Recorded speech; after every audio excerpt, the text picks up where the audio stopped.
Our reporter Mlondi Khadebe was at the crash scene. Welcome to Victoria Hospital in Tongati, where some of the people who were in that taxi, they are here in hospital. Next to me is Mrs. Msomi, who will basically speak to us. Mama Msomi, siyabonga ngesikhathi sakho. Mama, mhlawumbe wasichazela ingozi ukuthi yenzeke kanjani beniyaphi? Besiye emsebenzini ngane yami ekuseni. Umfana lo ulayisha kakhulu emgwaqweni. Nokuhamba ispeed sakhe bese ngekho sidlo behamba ngathi iyakhohlela ikhumbi size sibambelele ehlalweni. Mfana musukulayisha kakhulu. Mfana kwenzeke kanjani masuthi usilandisa? Yebo ithe imiphume shaka. Ngabona khona iseke lapha. Bekhona imoto ebiqhamuka sekliniki. Umfana uyangena kodwa nayi imoto. Siyabuzana nomuntu beseceleni. Umfana wangena esikhundleni sokuchama. Imoto ihambe kuseke bese landela. Asinganaki hambe. Ithe imisiya ngasejikeni ngane yami. Yakijima imoto. Umfana ngoba sakusekhona lapho ugijimela. Lapha luze khona icontrol. Ayike imoto ebiphambili. Yaqoma imoto nathi yaphosela phansi. Abasazanga kwenzakeleni. Abajwa abanye emotweni. Elahla thina besibathathu. Bekuvulekile kuvele wayevuleke isivalo. Basikhipha. Ngizwile ingane yami ntombi ithi masibambekile. Ayikho into engizoyenza ngoba ngawazi ngisho ukwenzana. Labafana la. Kwase kufika angimazi umfana omulo bengathi uyasiza wathatha ikhwama.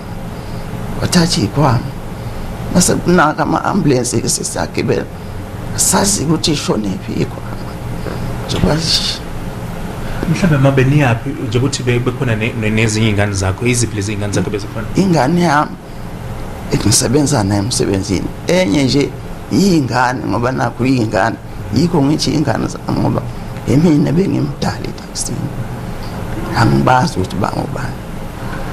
Mhlawumbe ma wena usebenza ekhaya njengoba kusekuvelele inhlekelele nje sebeyazi njengoba ngane yami mina ngibreadwinner ekhaya ngiyondla lo ntombazana wami usanda ukusebenza ngifakile nabo ukuze silekelelane. Manje ubangila bazi ukuthi ngikhona la bazi ukuthi ngisemsebenzini nomkhulu asi. So uma ngabe uthi abazukulu baselekhaya nomkhulu mhlawumbe gogo bangaki? Abazukulu bawo 4. Umkhulu useThekwini olukisimuzi womfowabo. Nosebonga kakhulu sixolise ngokuthi sikhulume nawe ngalesi sikhathi. Yebo ngani yami ngiyabonga. Bonga kakhulu ngani yami. Ngiyabakhuza la emgwaqweni abezwa bajaha imali. Bakhuza amareda yasho bajaha imali. Banandaba nemphefumulo yethu.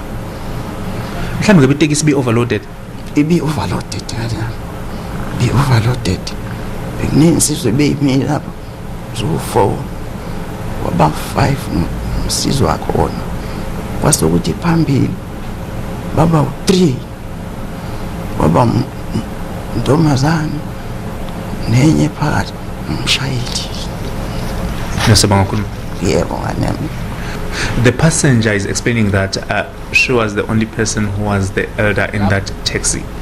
The passenger was trying to tell the driver that the driver must slow down because the taxi was on a high speed during that time. He lost control and then they did not know what happened afterward. They only realized when the ambulances were there at the scene. She is the only breadwinner at home because even now she's telling us that her grandchildren are still at home. They don't know that she is here at hospital and their mother is here at the hospital. Her husband is in Durban for a festive season because he was visiting his elder brother. Back to you in studio.